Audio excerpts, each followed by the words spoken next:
뉴스데이 시작합니다. 저는 동정민입니다. 헌법재판소가 다음 주 한덕수 국무총리를 대통령 탄핵 심판 증인으로 채택했습니다. 헌재는 대통령 측 요청을 일부 받아들여 한 총리와 홍장원 전 국정원 1차장, 조지호 전 경찰청장을 증인으로 부르기로 했습니다. 자연스레 다음 주 두 차례 변론 기일이 더 잡힌 상황. 그러다 보니 3월 중순 선고 가능성이 높아졌습니다. 뜨거운 공방이 예상됐는데요. 한 총리에게 무엇을 묻게 될지 송정현 기자가 오늘 뉴스 문을 엽니다. 헌법재판소가 오늘 오전 재판관 평의를 열고 윤석열 대통령 측이 신청한 3명의 증인을 채택했습니다. 한덕수 국무총리, 홍장원 전 국정원 1차장, 조지호 경찰청장을 추가로 불러 이야기를 들어보겠다는 겁니다. 헌재는 한 전 총리를 상대로 비상계엄 당시 국무회의 의결이 정상적으로 이루어졌는지 신문할 예정입니다. 앞서 윤 대통령 측은 비상계엄 선포 계기를 가장 잘 아는 인물이라며 한 총리를 증인으로 신청했지만 헌재는 관련성이 떨어진다며 기각했습니다. 하지만 윤 대통령 측은 국정 2인자인 한 총리 증언이 반드시 필요하다고 재차 주장했고 중대한 결심을 할 수 있다며 대리인단 사임을 암시하기도 했습니다. 이번 비상계엄의 원인에 대해 누구보다 잘 알고 있습니다. 구체적 설명이 없기 때문에 어떻게 관련성이 떨어진다는 것인지 저희는 알 수는 없습니다. 헌재는 다음 주 18일 9차 변론에서 국회 소추위원과 대통령 측 입장을 각각 2시간씩 들을 예정입니다. 추가로 채택된 증인 3명에 대한 신문은 10차 변론에서 이루어질 예정입니다. 대통령 측은 지난 4일 한 차례 증인으로 출석했던 홍장원 전 차장을 상대로는 윤석열 대통령 체포 지시가 있었다는 진술을 다시 한번 검증할 계획입니다. 만약 20일 증인 신문을 모두 마친다면 2월 말 최후 변론을 거쳐 3월 중순 선고일을 잡을 것이란 관측이 나옵니다. 채널A 뉴스 송정현입니다. 홍장원 전 국정원 1차장은 열흘 전에도 헌재 출석한 적이 있었죠. 이번 심판 기간 유일하게 2번 증인대에 서게 됐습니다. 어제 조태용 국정원장은 홍 전 차장이 이 정치인 체포 메모 작성 장소가 공터라더니 알아보니 아니었다고 주장했는데요. 홍 전 차장은 공터가 맞다고 반박했습니다. 유준 기자입니다. 홍장원 전 국정원 1차장이 오는 20일 헌법재판소에 다시 출석합니다. 헌재가 윤석열 대통령 탄핵 심판에서 같은 증인을 2번 부르는 건 홍 전 차장이 처음입니다. 여인영 전 방첩사령관이 불러주는 대로 받아 적었다는 정치인 체포 명단 메모 신빙성을 재검증하겠다는 겁니다. 어제 헌재에 나온 조태용 국정원장은 메모의 신빙성에 의문을 제기했습니다. 내용이 4차례에 걸쳐 수정됐다는 겁니다. 어쨌든 제가 파악을 해보니까 메모가 4가지 종류의 메모가 있었다라고 말씀드릴 수 있습니다. 조 원장은 홍 전 차장이 메모를 작성했다고 주장한 시각과 장소도 사실과 다르다고 했습니다. 국정원장 공관 앞에 어두운 공터에서 갑자기 이제 메모를 쓰게 돼서 주머니에 있는 메모지를 꺼내가지고 급히 썼다라고 했는데 홍장원 차장은 거기가 아니고 그 청사에 있는 본인 사무실에 있었습니다. 홍 전 차장은 내용이 다른 각각의 메모가 아니라고 반박했습니다. 비상계엄 당일 여인영 전 사령관에게 명단을 들으며 직접 첫 메모를 적었고 그날 밤 보좌관이 다시 적어준 메모 1개, 다음 날 보좌관에게 기억나는 대로 적게 한 메모 1개, 이렇게 총 3개가 있다는 설명입니다. 지난해 12월 3일 밤 11시 6분 국정원장 공관 앞 공터 CCTV에 메모 작성 모습이 찍히지 않았다는 의혹도 반박했습니다. 홍 전 차장은 시간차는 있을 수 있다며 공터에 있었을 시각 행적은 왜 공개하지 않느냐고 반문했습니다. 홍 전 차장 신문은 오는 20일 오후 4시부터 시작됩니다. 채널A 뉴스 유주은입니다. 하지만 증인 신문이 필요하다고 했던 대통령 측, 헌재가 오늘 정해준 추가 변론인을 바꿔달라고 요구했습니다. 이날 대통령 내란 혐의 재판이 예정돼 있어서 하루에 양쪽에서 재판받기는 어렵다는 겁니다. 강보인 기자입니다. 윤석열 대통령 대리인단은 오늘 헌법재판소에 10차 변론 기일을 변경해달라는 신청서를 제출했습니다. 내란 우두머리 혐의로 기소된 윤 대통령은 오는 20일 첫 공판 준비 기일이 예정돼 있습니다. 윤 대통령 측이 낸 구속 취소 신문도 함께 열립니다.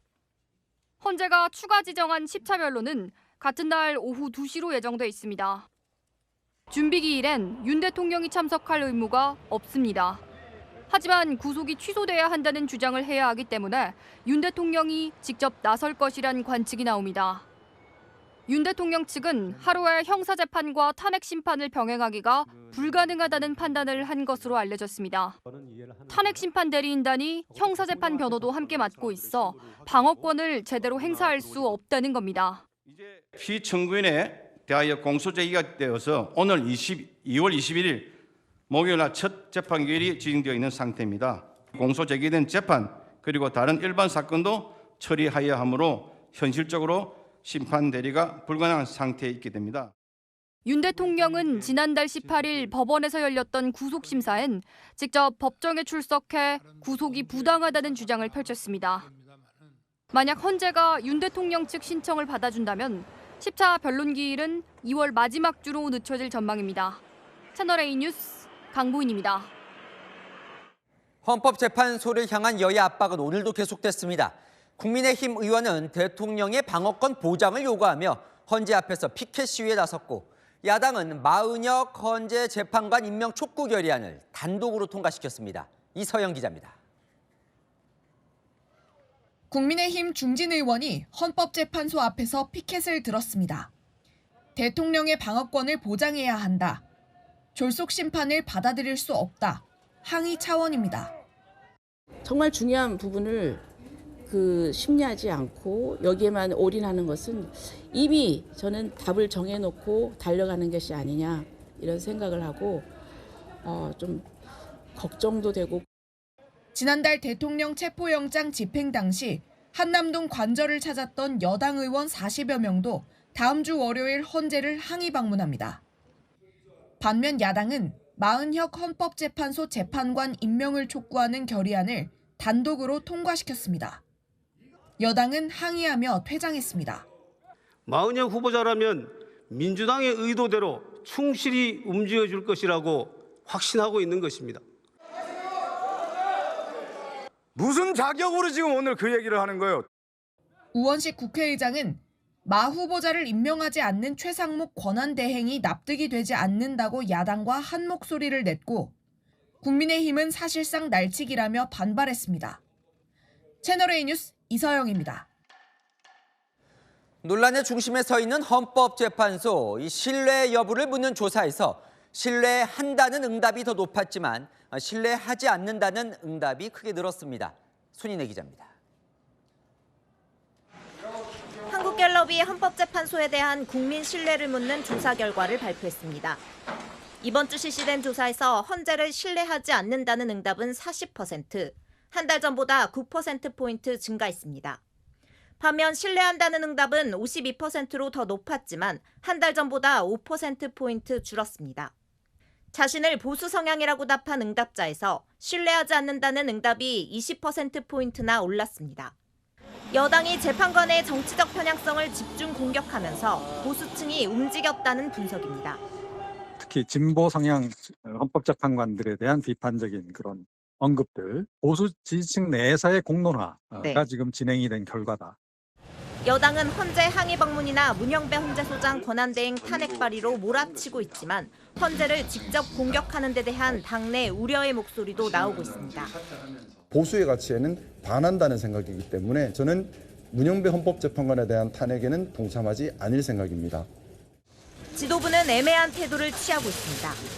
당론까지 가는 것은 조금 분리해서 봐야 될 것 같고요. 의원님들이 또 움직이시는 거라서 지금 지도부와는 좀 별개의 움직임으로 좀 봐주시면 좋겠습니다.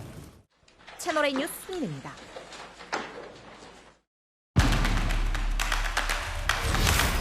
아는 기자 법조팀 김지훈 기자 나와 있습니다.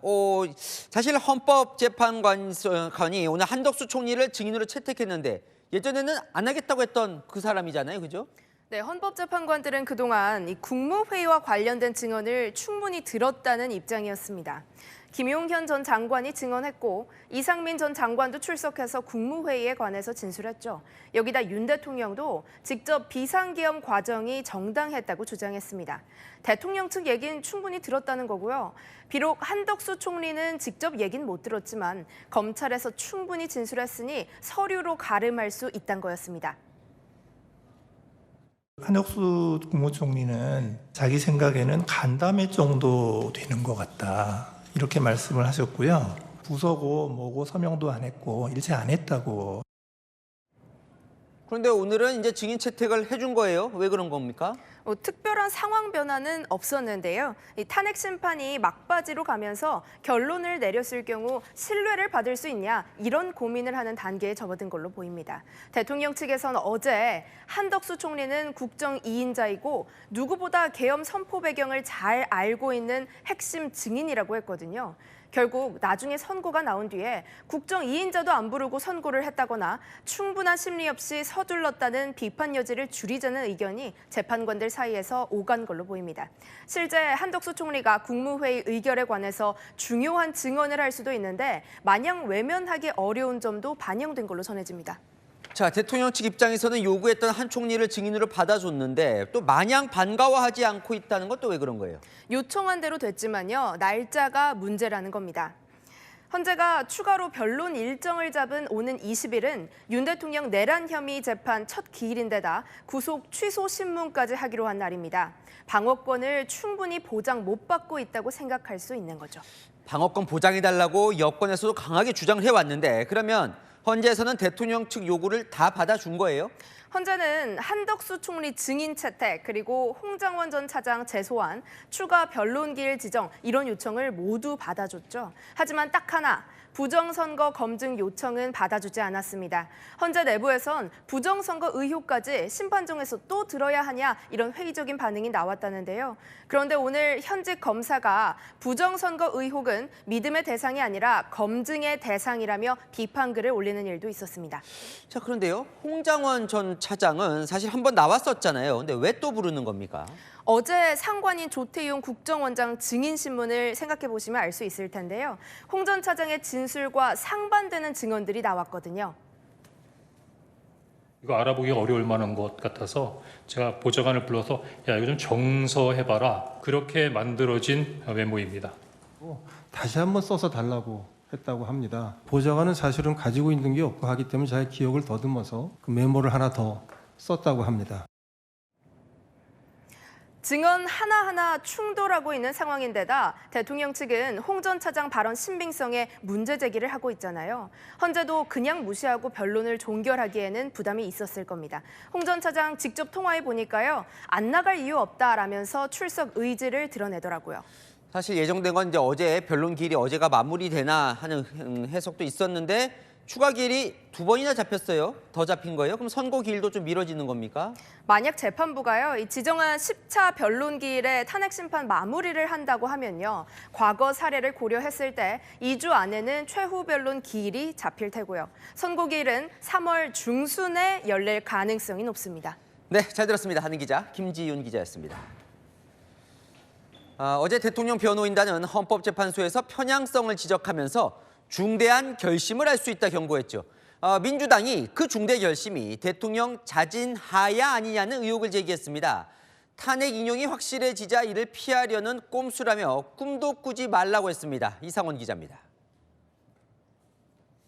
전직 예우라도 잠시 연장해 보려는 하야 꼼수는 꿈도 꾸지 마십시오. 더불어민주당 최고위원회의에서 윤석열 대통령 하야설을 꺼내들었습니다. 대통령 변호인단이 어제 헌법재판소에서 중대 결심을 경고하자 탄핵 심판 전 대통령 스스로 물러나는 하야 가능성을 제기한 겁니다. 탄핵 심판 결론이 나기 전 하야하면 소위 이익이 없다며 각하될 가능성이 제기되자 민주당은 직무가 정지된 대통령은 자진 사퇴할 수 없다고 주장했습니다. 내란 수계 윤석열이 탄핵으로 파면되기 전에 사퇴라는 꼼수를 부린다 하더라도 헌법재판소 판례에 따라서 탄핵 재판은 계속될 수 있습니다. 민주당 관계자는 탄핵 인용이 확실해지니 그 전에 그만둬서 전직 예우도 받고 여론도 계속 선동할 가능성이 충분하다고 말했습니다. 탄핵 인용 시 받을 수 없는 연금, 기념사업 지원 등 전직 대통령 예우를 하야 땐 받을 수 있습니다. 민주당 지도부 관계자는 제보가 들어온 건 아니지만 가능성이 있다고 보고 미리 쐐기를 박은 것이라고 설명했습니다. 채널A 뉴스 이상원입니다. 대통령 변호인단은 자진 하야는 절대 없다며 일축했습니다. 탄핵 공작하는 이들의 사악한 상상력이라고 비판했습니다. 최승현 기자의 단독 보도입니다. 대통령 변호인단은 윤석열 대통령이 탄핵 선고 전에 스스로 하야하는 일은 절대 없다고 부인했습니다. 변호인단이 어제 헌법재판소에서 언급한 중대한 결심은 하야가 아니란 겁니다. 지금과 같은 심리가 계속된다면 대리인단은 중대한 결심을 할 수밖에 없다는 점을 말씀드립니다. 석동현 변호사는 채널A에 중대한 결심이란 건 탄핵 재판 절차 내에서의 중대한 결심을 뜻하는 것일 뿐 자진 하야는 절대 아니다라고 말했습니다. 그러면서 하야를 운운하는 건 탄핵 공작하는 이들의 사악한 상상력이자 희망사항일 뿐이라고 했습니다. 우리 국민들이 대통령의 그러한 계엄 선포의 사정을 다 이제 알게 되었기 때문에 대통령은 이길 것입니다. 물러나지 않고 끝까지 혐의를 다투겠다는 겁니다. 여권의 친윤 인사들도 일제히 하야는 가짜뉴스라며 선을 그었습니다. 정진석, 이관섭, 김대기 등 전현직 대통령 비서실장은 오늘 윤 대통령을 접견했습니다. 그 자리에서 대통령은 최상목 권한대행을 잘 보좌하라고 지시한 것으로 전해졌습니다. 하야에 대한 언급은 없었다고 한 참석자는 전했습니다. 하지만 여권 일각에선 최후의 수단으로 하야도 검토할 수 있는 카드라는 의견도 나옵니다. 채널A 뉴스 최승현입니다. 자, 국민의힘은 민주당이 곽종근 전 특수전 사령관을 회유했다는 의혹을 제기 중이죠. 박범계 의원이 곽 전 사령관에게 대기업 임원 변호사를 붙여주겠다고 회유했다며 오늘 김현태 707 특수임무단장의 증언을 추가 공개했습니다. 이세진 기자입니다.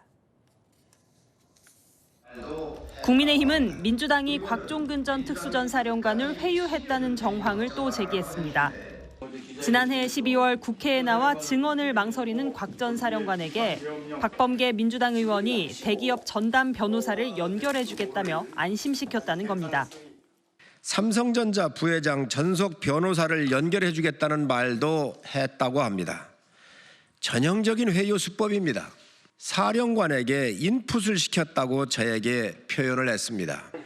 그날 오전까지만 해도 국회에 나온 곽 전 사령관은 답변을 피했습니다.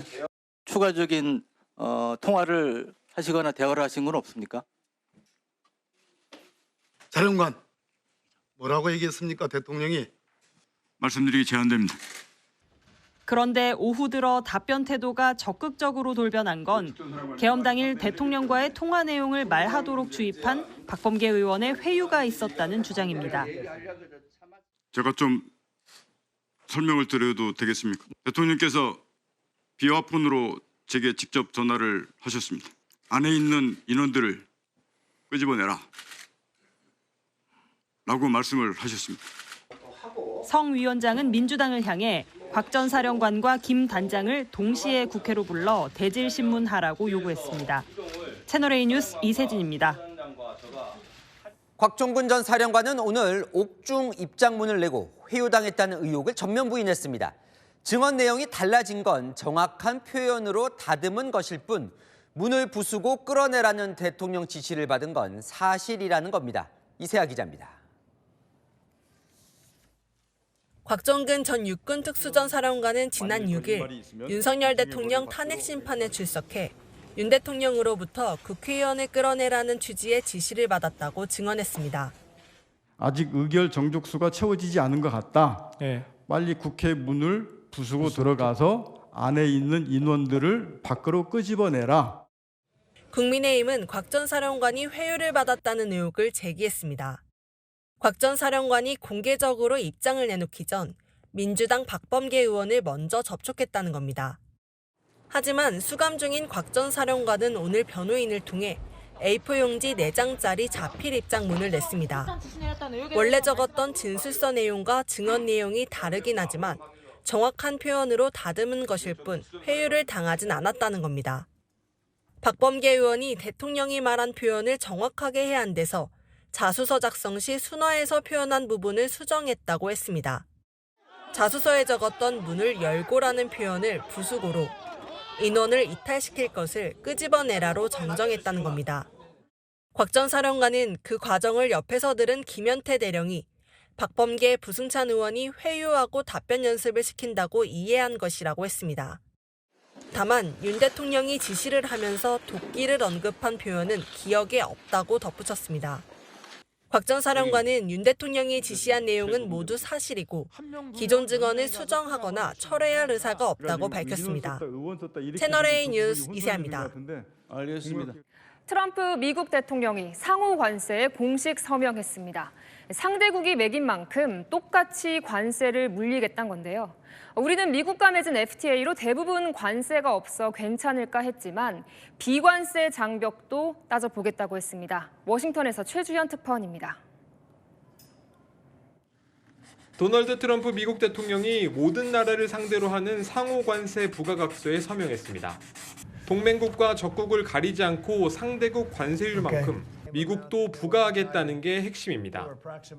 국가별로 관세율을 달리 적용하겠다는 건데 적용되는 시점은 행정부 조사가 마무리되는 4월 1일 이후가 유력합니다. 트럼프는 협상용 조치가 아니라는 점을 분명히 했습니다. Do you expect any exemptions or waivers? I don't expect that. No, this is a simple system. I mean, there wouldn't be any. 우리나라는 미국과 자유무역 협정 FTA를 맺은 상태라 서로 관세가 없는 상태지만 단순히 상대의 관세율뿐만 아니라 보조금, 규제, 세금 등 비관세 장벽까지 고려한다는 방침이어서 문제입니다.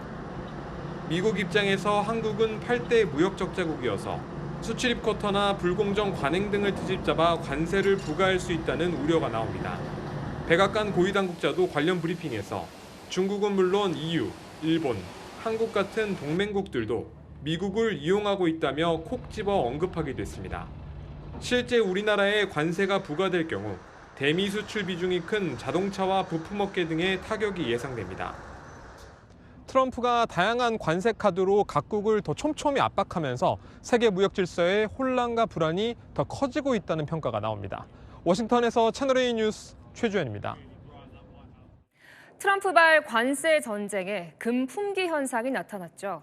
은에도 투자 수요가 몰리면서 골드바에 이어 이제 실버바 판매도 중단됐습니다. 최다함 기자가 취재했습니다. 연일 치솟는 금값에 은 가격도 심상치 않습니다. 감당하기 어려울 정도의 수요가 몰리면서 골드바 판매 중단에 이어 이젠 실버바까지도 살 수 없게 됐습니다. 그 상황이 어떤지 인근 금은방들을 직접 살펴보겠습니다. 실버바도 팔리는 지금 없어요. 아예 독이 나가지고. 실버바는 엊그저께 30kg 누가 좀 해달라 그러는데 돈 맡기고 간다 그래도 못 해줬어요. 20번째로 문의한 금은방인데요. 20곳 모두 실버바는 없습니다. 금거래소에 은을 사러 온 사람들은 발길을 돌립니다. 실버는요? 실버는 한 달 이상. 골드바에 이어 실버바도 은행에서 오늘부터 살 수 없습니다. 혹시 그 실버바 파나요? 실버바 판매는 일시 중단되었습니다. 은값이 상승하면서 실버바는 이달에만 총 3톤이 팔렸습니다. 지난해 2월 900원대였던 은 1g당 가격은 지난달 급등해 오늘 1,500원대를 기록했습니다. 금값 상승의 풍선 효과로 은값까지 오른다는 분석이 나옵니다. 최근 들어서 금 가격이 급등하고 있으니까 은 가격도 향후에 비슷한 수준으로 올라갈 수 있지 않을까 기대감이 또 이제 높은 수준으로 유지. 경제 불확실성이 커지면서 안전자산인 금과 은에 대한 관심은 당분간 지속될 전망입니다. 채널A 뉴스 최다함입니다. 트럼프 대통령이 주도하는 우크라이나 종전 협상이 시작부터 삐걱대는 모양새입니다. 미국과 러시아 그리고 우크라이나 세 나라가 만날 거란 트럼프 발언을 젤렌스키 우크라이나 대통령이 직접 부인했습니다. 박선영 기자가 보도합니다. 도널드 트럼프 미국 대통령이 미국과 러시아, 우크라이나 고위층이 만날 것이라고 밝혔습니다. 현재 시각 오늘 독일에서 개막하는 뮌헨 안보회의를 계기로 세 나라가 종전 협상에 나선다는 겁니다. Of course they would. I mean, they're part of it. We would have Ukraine, we would have Russia, and we'll have other people involved too. 하지만 독일로 출국하는 길에 볼로디미르 젤렌스키 우크라이나 대통령은 러시아와 만날 계획이 없다며 부인했습니다. 그러면서 트럼프와 푸틴의 통화 사실에 안타까움도 드러냈습니다. Дійсно, це не дуже приємно у будь-якому випадку, тому що ви знаєте, як українське суспільство, як всі ми, і європейці так реагують, що передусім Україна, і нічого не може бути. 현재 국토의 5분의 1 이상을 점령당한 우크라이나의 반발에도 미국과 러시아가 종전 협상을 밀어붙이는 모양새인데 악시오스는 트럼프가 젤렌스키와 통화하며 푸틴과 대화하는 것 외에 다른 방법이 없다며 설득했다고 보도했습니다. 로이터와 러시아 타스 통신 등에 따르면 트럼프는 이후 내일 뮌헨에서 회의가 있고 다음 주에는 사우디아라비아에서 만날 것이라며 우크라이나도 회의에 참여할 것이라고 재차 밝혔습니다. 미국 현지 외신들은 트럼프가 주도하는 종전 협상이 러시아와의 협상 내용을 우크라이나에 강요하는 더티 딜, 즉 지저분한 거래가 될 수 있다고 보도했습니다. 채널A 뉴스 박선영입니다. 러시아가 파병 북한군을 협상의 지렛대로 쓸 수 있다는 전망도 나옵니다. 우크라이나는 북한군을 겨냥해 한국어로 항복하라는 방송을 틀기 시작했습니다. 송진석 기자입니다. 참호처럼 보이는 구덩이에 낡은 라디오가 걸려 있고 그곳에서 한국어 음성이 흘러나옵니다. 여러분의 지도부는 여러분을 러시아의 우크라이나 침략 전쟁에 보내고 있습니다. 러시아는 이 전쟁을 10년 전에 시작했습니다. 여러분의 지도부는 우크라이나 측 시민단체 인폼네팜이 공개한 영상에 담긴 북한군 투항유도 라디오 방송입니다. 인폼네팜은 영상을 공개하며 전 세계 어느 군대도 우크라이나 군대만큼 안전한 항복의 기회를 제공하지 않는다고 덧붙였습니다. 우크라이나는 한글로 된 전단지를 전장에 살포하는 등 다양한 방법으로 북한군의 투항을 유도해왔는데 라디오 방송을 공개한 건 이번이 처음입니다. 지난달 말 전선에서 후퇴한 북한군은 최근 다시 모습을 드러내기 시작했습니다. 종전 논의가 임박하자 러시아가 영토 수복에 전력을 다하고 있다는 해석이 나옵니다. 한편 한 반러시아 성향 텔레그램은 미국이 러시아의 최전선 50km 이내에 북한군을 철수시키라고 요구했다고 주장했는데 러시아가 북한군을 철수시키는 대신 다른 대가를 얻어내는 방식으로 파병 북한군을 협상 카드로 쓸 것이라는 전망도 나오고 있습니다. 채널A 뉴스 송진섭입니다. 인도의 모디 총리가 트럼프 대통령을 만나기 위해 미국을 찾았는데 일론 머스크를 먼저 만났습니다. 성조기 앞에 앉은 머스크의 모습이 마치 정상회담 같다는 얘기도 나옵니다. 김민곤 기자가 전합니다. 테슬라 CEO 겸 미국 정부효율부의 수장인 일론 머스크가 세 자녀를 데리고 미국 영빈관 블레어 하우스로 향합니다. 정상회담을 위해 미국을 찾은 나렌드라 모디 인도 총리를 만나러 간 겁니다. 모디는 도널드 트럼프 대통령과 만나기 전 머스크부터 만났는데 뉴욕타임스는 머스크가 국기 앞에 앉은 모습이 국가 수반 같았다고 평가했습니다. 미국 타임즈가 백악관 집무실에 앉은 머스크를 표지에 실었을 때와 마찬가지로 트럼프에겐 달갑잖은 장면이 또 연출된 겁니다. 트럼프는 두 사람이 왜 만났는지도 알지 못했습니다. Did he do so as an American CEO or did he do so as a representative of the U.S. government? I don't know. 또 트럼프는 머스크가 인도에서 사업하길 원하는 것 같은데 인도는 사업하기 어려운 나라라고 말하며 둘의 회담을 마냥 긍정적으로 평가하진 않았습니다. 반면 모디는 머스크와 우주, 기술, 혁신 등 다양한 얘기를 나눴다고 밝히며 머스크의 자녀와 노는 사진을 직접 공개하는 등 만족감을 나타냈습니다. 채널A 뉴스 김민곤입니다. 트럼프 행정부가 대대적인 불법 이민자 단속에 나서면서 체포되는 한인도 나타났습니다. 신분이 불안정한 한인 이민자들은 교회에 예배 보러 가기도 꺼리고 있습니다. 뉴욕에서 조아라 특파원이 취재했습니다. 도널드 트럼프 대통령 취임 이후 미 전역에서 체포된 불법 이민자는 14,000여 명. 지난달 백악관이 불법 이민자 단속과 관련해 한국인 1명이 체포된 사실을 밝혔는데 한인 사회에서는 그 이후에도 체포된 한국 국적자가 더 있는 것으로 알려졌습니다. 현재 미국 내 한국인 불법 체류자 수는 약 13만 명으로 추산됩니다. 그중 23,800명이 살고 있는 뉴욕에선 한인교회 예배당의 빈자리가 눈에 띄게 늘었습니다. 불법 이민자들의 보호소 역할을 해온 교회와 학교가 가장 먼저 단속의 표적이 됐기 때문입니다. 어디 가서 앉아있는 거에 대해서 불안해하고 두려워하는 것 같아요. 예배에 참석하지 못하고 온라인으로 드리고 있다. 한인 지원 단체에는 체류 자격이 불안정한 한국 국적자는 물론 히스패닉계 이민자를 고용한 한인 업주들의 상담 요청이 쇄도하고 있습니다. 서류 미비자를 고용하는 한인 고용주들이 지금 타격을 제일 많이 받아요. 히스패닉들이 일을 안 나와 버리는 거예요. 미국 내 한국 공관들은 요청이 있을 경우 법률 상담과 통역 제공 등 도움을 주겠다는 방침입니다.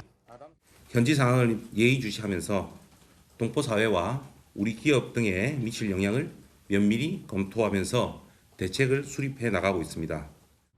뉴욕에서 채널A 뉴스 조아라입니다. 얼마 전만 해도 옷을 두텁게 껴입어야 했는데 시민들 옷차림이 한결 가벼워졌습니다. 이른 봄처럼 포근했는데요. 주말도 따뜻하다고 합니다. 배준석 기자입니다. 제주 서귀포시 삼방산 앞 꽃밭에 노란 유채꽃이 활짝 폈습니다.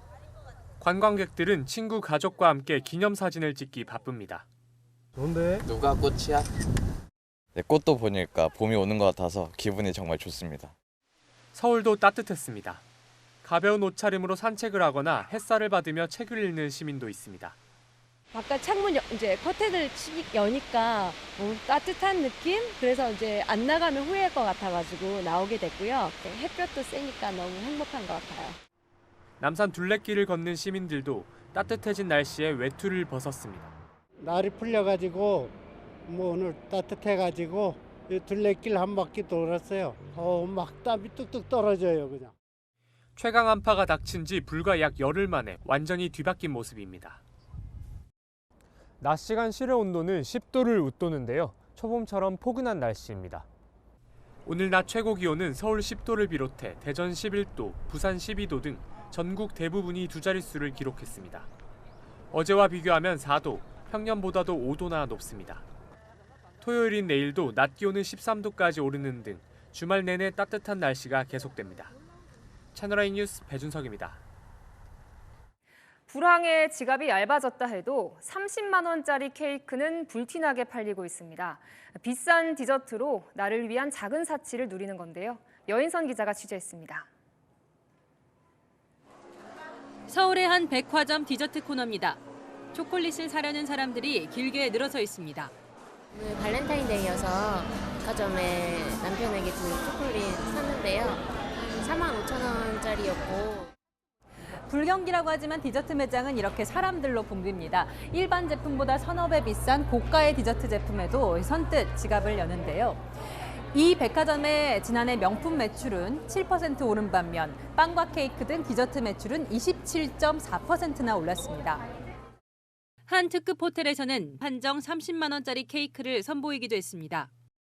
호텔 관계자는 손님 문의도 많고 실제 사는 사람도 많다고 전했습니다.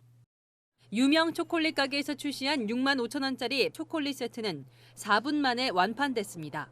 발렌타인 세트, 저희 발렌타인 패키지 이미 품절이어서 최소 몇백만 원이나 하는 명품 의류나 가방 대신 상대적으로 적은 금액의 디저트나 화장품에서 소비를 즐기는 스몰 럭셔리가 유행하고 있다는 분석입니다. 집을 못 사니까 명품을 사는 거고 명품을 못 사니까 자기가 살 수 있는 그런 버짓 안에서 뭔가 자기가 좋아하는 거는 최대를 추구하는 거죠. 경기 침체와 고물가에 큰 소비가 어려워진 소비자들이 비싼 디저트로 작은 사치를 누리고 있습니다. 채널A 뉴스 여인선입니다. 지난달 취업자 수가 늘었는데 정작 청년들은 일자리를 구하지 못하고 있습니다. 왜 그런지 임종민 기자가 취재했습니다. 2년 전 대학을 졸업한 20대 안태민 씨. 줄곧 취업문을 두드리고 있지만 눈높이에 맞는 일자리를 찾기가 쉽지 않습니다. 그렇게 많이 열리지도 않고 제가 원하는 그런 조건들에 맞는 그런 공고들은 많이 안 나오는 것 같습니다. 대기업들의 신규 채용이 감소하고 공공기관 채용도 반토막이 나면서 청년 취업문은 더 좁아지고 있습니다. 실제 지난달 청년 취업자 수는 21만 명 넘게 줄었습니다.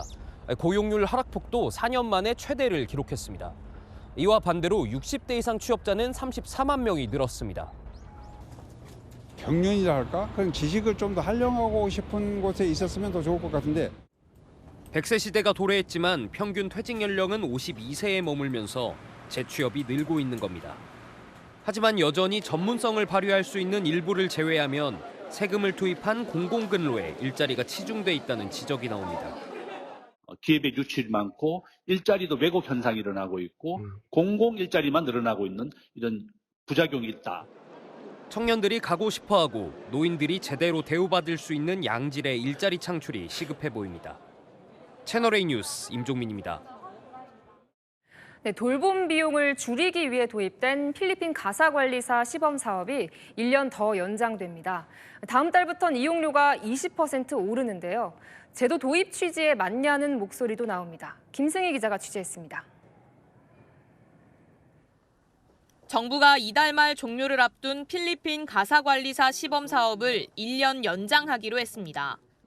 다음 달부턴 퇴직금 등이 시급에 포함돼 이용 가격이 20% 넘게 오릅니다. 평일 시간당 이용료는 2,860원 오른 16,800원, 주말엔 1.5배 가산해 25,200원이 됩니다. 하루에 4시간씩 주 5회 이용하던 가정이라면 매월 111만 원에서 134만 원으로 23만 원 가까이 비싸지는 겁니다. 정부는 일반 육아도우미와 비슷하거나 더 저렴하다는 설명이지만 이용자들의 체감은 다릅니다. 구인 애플리케이션에 형성된 이용료가 더 싸단 겁니다. 저렴한 돌봄이라고 했는데 도무지 저렴하지 않으니까. 왜냐하면 이모님 당근에서 15,000원이 그래도 높게 형성된 가격이거든요. 근데 2만 원이 웬 말이냐. 지난해 8월 입국한 98명의 가사관리사 중 귀국 의사를 밝힌 관리사는 4명입니다. 나머지 관리사들의 취업 활동 기간은 3년으로 연장됩니다. 서울시는 이용 가정의 부담을 낮추기 위해 바우처를 지원하기로 했습니다. 중위소득 180% 이하, 3인 가구를 예로 들었을 때 월 소득이 900만 원 이하인 가구엔 연간 70만 원을 지원하는 겁니다. 채널A 뉴스 김승희입니다. 네, 다음 소식입니다. 부산 반얀트리 리조트 공사 현장에서 불이 났습니다.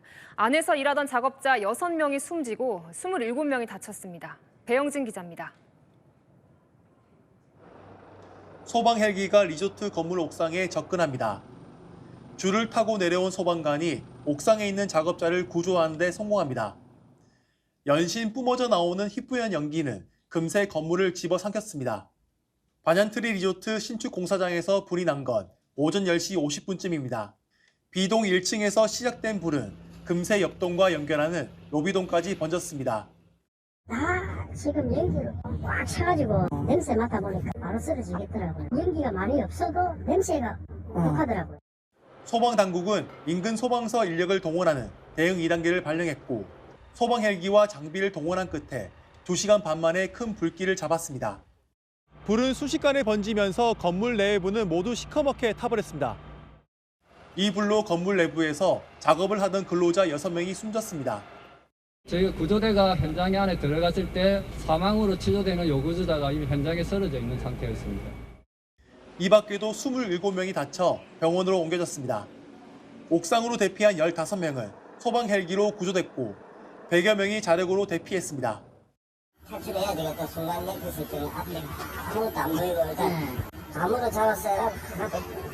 나오다가 발에도 엎어지고 이래갖고 호흡을 제가 안 할 수가 없으니까 마스크 낀 데다 마스크 손으로 잡고 이렇게. 소방당국은 B동 1층 수영장 인근에 적재된 인테리어 공사 단열재에서 불이 난 것으로 보고 있습니다. 이번 사고와 관련해 경찰은 수사 전담팀을 구성해 수사에 착수했고 고용노동부는 중대재해처벌법 위반 여부를 조사하고 있습니다. 채널A 뉴스 배영진입니다. 불은 건물 1층 수영장 인근에서 시작된 걸로 추정되고 있습니다. 쌓여있던 단열재에서 유독 연기가 나오면서 인명피해를 키운 걸로 보입니다. 홍진우 기자가 취재했습니다. 건물 내부가 모두 시커멓게 탔습니다. 수레에 실려있던 자재는 모두 타 잔해만 남았습니다. 이번 화재가 시작된 것으로 지목된 B동 1층 모습입니다. 1층 수영장 쪽에서 시작된 화재로 연기는 B동 일대로 퍼졌고 로비동과 옆동까지 번졌습니다. 6명 모두 1층에서 이식이 없는 상태로 발견됐고 끝내 숨졌습니다. 올해 상반기 개장을 앞두고 이곳에선 마감 작업이 한창이었습니다. 1층에도 단열재 같은 인테리어 자재들이 쌓여 있었던 것으로 파악됐습니다. 소방당국은 자재들이 타면서 발생한 유독 연기에 근로자들이 질식한 것으로 보고 있습니다. 이들 자재들이 대피하는 데 지장을 줬을 가능성도 들여다보고 있습니다. 가연성 물질도 있고 피난에 방해되는 장애물도 있고 그렇습니다. 불이 난 건물엔 스프링클러를 비롯한 소방 설비가 있었던 것으로 확인됐습니다. 다만 화재 당시 설비가 실제 작동했는지 여부 등은 확인되지 않았습니다. 소방당국은 설비가 자동 또는 수동으로 작동했는지 배관이 녹아 물이 샜을 가능성 등 세부적인 조사가 필요하다는 입장입니다. 경찰과 소방당국은 합동 감식을 통해 정확한 화재 원인과 소방시설 작동 여부 등을 규명할 계획입니다. 채널A 뉴스 홍준우입니다. 네, 학교에서 교사에게 무참히 살해된 김하늘 양의 영결식이 오늘 열렸습니다. 하늘 양에게 마지막 인사를 건네며 유족들은 목 놓아 통곡했습니다. 허준원 기자입니다. 해맑게 웃고 있는 하늘이 천진난만한 모습이 영정사진이 될 줄은 꿈에도 몰랐습니다. 차갑게 가라앉은 분위기 속에서 진행된 발인식에 유족들의 울음소리만 가득했습니다. 수척한 모습이 역력한 부모는 부축을 받으며 겨우 몸을 움직였고 하늘의 이름만 연신되뇌이며 마지막 인사를 건넵니다. 작은 관이 운구차에 실리자 통곡 소리는 더 커집니다. 검은 옷을 입은 시민과 학교 교직원 등도 두 손을 모은 채 마지막 가는 길을 배웅했습니다. 하늘이는 화장식을 마친 뒤 영면에 들어갔습니다. 하늘이를 살해한 40대 교사는 여전히 중환자실에 입원 중입니다. 상태가 아직 위중한 만큼 대면 조사도 늦어지고 있습니다. 경찰 전담수사팀은 프로파일러 5명을 투입해 범죄 행동 분석에 들어갔습니다. 교사의 휴대전화와 컴퓨터 등 증거 자료를 분석해 범행 당일 행적과 심리 상태, 계획 범죄 여부 등을 파악할 계획입니다. 유가족을 향한 악성 댓글 관련 수사도 이어갈 방침입니다. 채널A 뉴스 허준원입니다. 반려견을 창밖으로 던진 부모의 만행이 충격을 주고 있습니다. 심지어 10살 아이가 지켜보는 앞에서 벌어진 일입니다. 공국진 기자입니다. 여성이 현관문 밖으로 물건을 집어던지더니 복도에 나온 개 목덜미를 집어듭니다. 옆에 있던 남성이 개를 낚아채 던져버립니다. 이를 지켜보던 아이는 남녀가 집으로 들어가자 황급히 아래층으로 내려갑니다. 이들은 다름 아닌 10살 아이의 부모. 개는 가족이 키우던 반려견이었습니다. 2층 창문 밖으로 던져진 개는 가까스로 살아남았지만 다리가 부러지며 크게 다쳤습니다. 동물보호단체는 고소고발을 하지 않는다는 조건으로 견주에게서 개의 소유권을 넘겨받았습니다. 개를 바깥에 던졌을 때 이 아빠는 정말 잠시라도 이 개를 죽이려고 했었던 건 아닐까라는 생각이 들더라고요. 정류장에서 버스를 기다리는 시민들. 택시 한 대가 빠른 속도로 정류장을 덮칩니다. SUV 차량과 택시가 부딪히는 1차 추돌 사고 충격으로 택시가 버스 정류장까지 튕겨 나간 겁니다. 갑자기 펑 소리 나더라고요. 택시는 혼자 다른 데로 이렇게 돌려져 있고 하나는 박아져 있고. 정류장에서 버스를 기다리던 3명이 다쳤고 2 차량 운전자도 다쳐 병원에 이송됐습니다. 경찰은 정확한 사고 경위를 조사하고 있습니다. 채널A 뉴스 공국진입니다. 이재명 민주당 대표가 대통령을 넘어 국민의힘을 직접 겨누기 시작했습니다. 극우 정당을 넘어 범죄 정당이라고요. 자, 민주당은 대검을 항의 방문하며 명태균 이슈도 키웠습니다. 이준성 기자입니다. 이재명 민주당 대표는 어제 당 윤리위에서 계엄을 선포한 윤 대통령 징계를 하지 않기로 결정한 국민의힘을 맹비난했습니다. 헌정 질서를 파괴하는 이 중대 범죄자를 그대로 끌어안고 동조하고 가는 당이 보수 정당 맞습니까? 이건 극우 정당도 아닙니다. 범죄 정당입니다. 윤석열을 징계하기는커녕 1호당원 자격을 유지해주고 있습니다.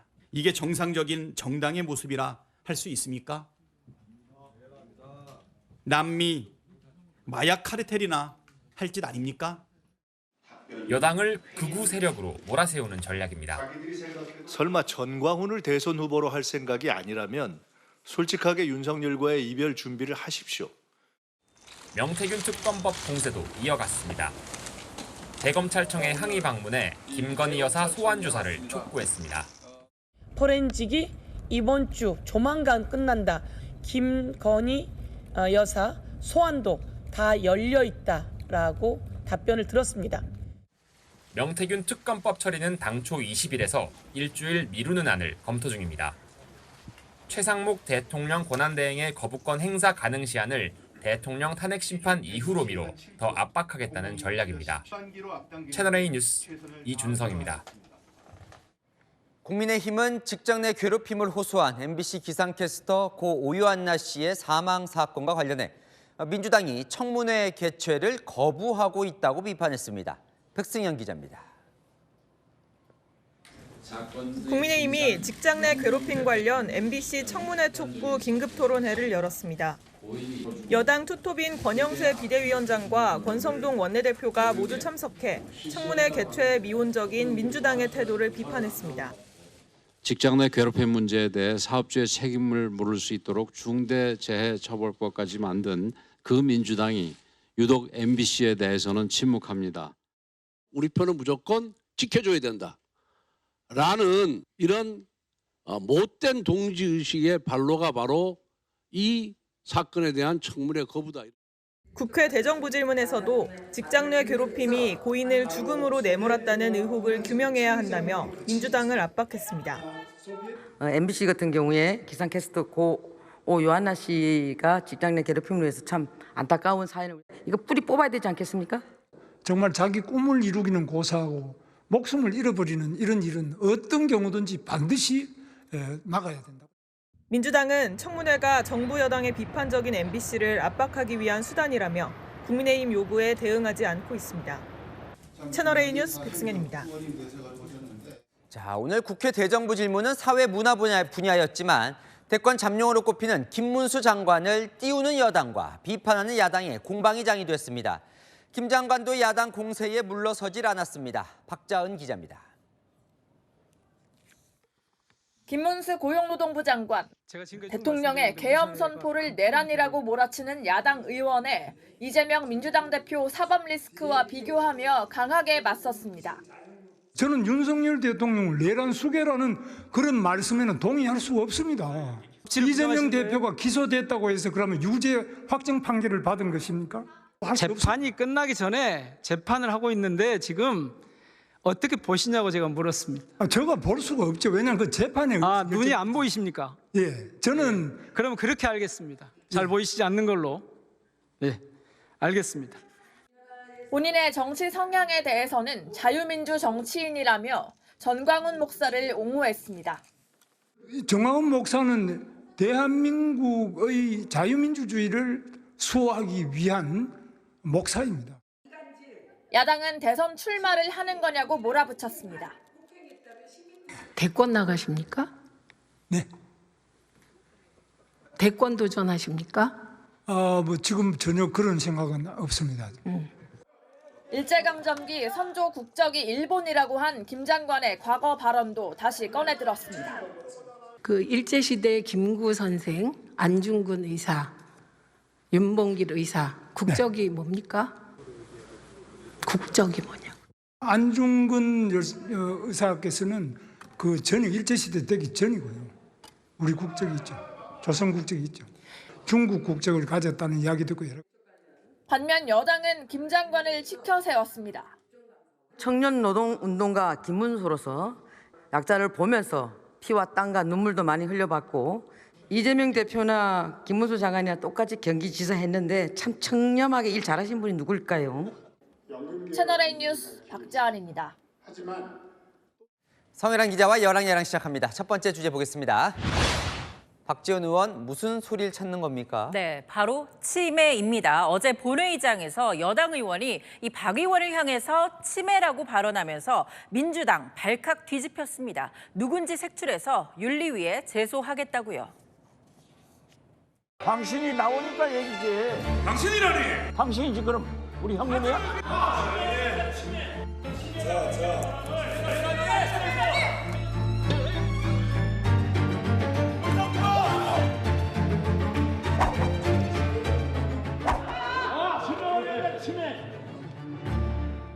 민주당 전용기 김민석 의원 다 찾겠다고 난리던데 누가 발언한 걸까요? 네, 치매 소리가 나온 쪽에 앉아있던 국민의힘 의원들에게 제가 다 연락을 해봤습니다. 먼저 정성국 의원 절대 아니라면서 자신의 뒤에서 들렸다는 겁니다. 김기현, 박형수 의원도 아까 나오긴 하던데요. 네, 하지만 김기현 의원은 이 민주당이 알아서 찾아라. 자신은 들은 적도 없다고 했고요. 박형수 의원도 전혀 아니라고 선을 그었습니다. 뭐 스스로 밝히지 않으면 못 찾는 거 아니에요? 네, 여당은 막말을 한 건 이 박지원 의원이 먼저라면서 윤리위에 맞제소하겠다고 했습니다.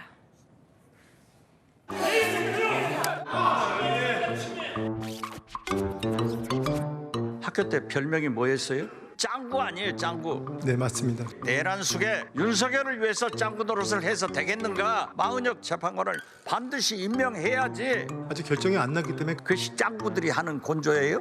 그러면 안 되죠. 네, 다음 주제 보겠습니다. 내일 탄핵 찬반 집회가 열리는 광주 이야기군요. 네, 역사 강사 전한길 씨가 내일 광주 집회에 오겠다고 하자 민주당에서는 텃밭은 광주만은 지켜야 한다 이런 목소리가 나오고 있습니다. 전한길 부부 내일한 선동 세력들이 먼저 온다 그래서 참 우려가 많습니다. 광주 시민 여러분, 전라도 분들 보고 계십니까? 민주당도 잊지 않겠다고 약속했습니다. 그런데 지금 왜 침묵하십니까?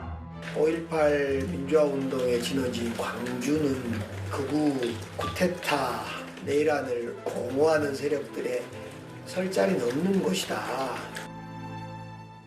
자, 이 내일 광주에서 탄핵 찬반 집회가 다 열리는 거죠? 네, 지금 보시는 곳이 바로 탄핵 반대 집회가 열릴 금남로고요. 길을 쭉 따라가면 탄핵 찬성 집회가 열리는 민주광장이 나옵니다. 네, 상당히 가까워 보이는데요. 탄핵 찬성 집회와 반대 집회가 열리는 장소 불과 200m 거리죠. 네, 긴장감이 느껴진다는 보도들이 많더군요. 네, 광주가 일어나면 대한민국이 산다며 전한길 강사를 응원하는 현수막도 보이고요. 반면에 이 내란 세력 촛불로 제압하자면서 전 강사 측을 비판하는 현수막도 있었습니다. 네, 지난 주말 이 대구 집회 인파는 많았는데 광주에서는 얼마나 모일까요? 신고는 10,000명 모일 거라고 돼 있는데요. 이 전 강사는 20만 명은 올 거라고 하더군요. 이번 집회에 대통령의 지지율이 달렸다고요.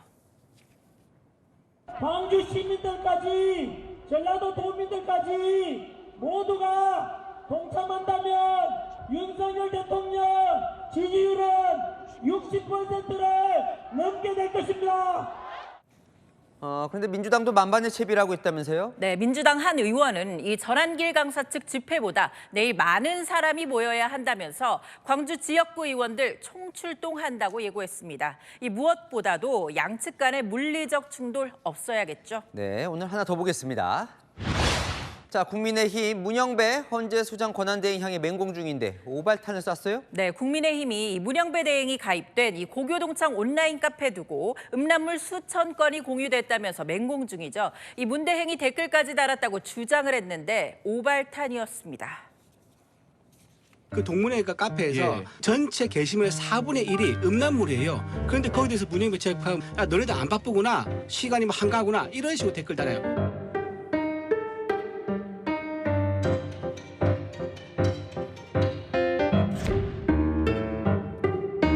사실관계 점검이 좀 부족했던 부분이 있었으면 저희 당에서 국민들께 사과드릴 부분이고요.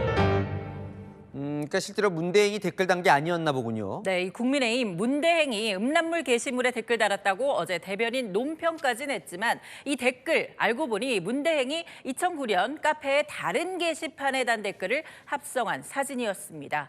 이 확인되지 않은 정보 하나로 사법신뢰 전체가 흔들릴 수 있다는 점 잊어선 안 되겠죠. 네, 지금까지 여랑야랑이었습니다.